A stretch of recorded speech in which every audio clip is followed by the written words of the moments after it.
This equation looks long and messy, but watch what happens when we clean it up.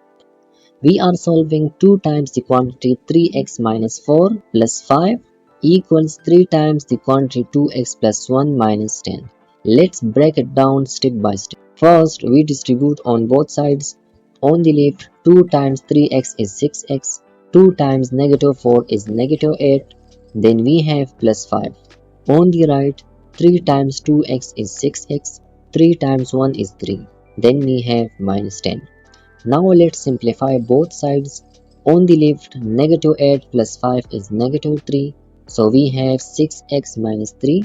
On the right, 3 minus 10 is negative 7, so we have 6x minus 7. Now let's get all the x's on one side. We subtract 6x from both sides. On the left, 6x minus 6x cancels out. On the right, 6x minus 6x also cancels out. So we are left with negative 3 equals negative 7. Wait a minute. Negative 3 equals negative 7? That's not true.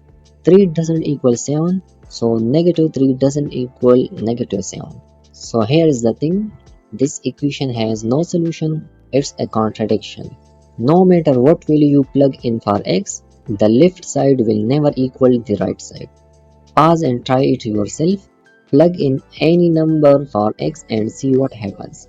Then comment below I tried it or that's why. Let me know what you find.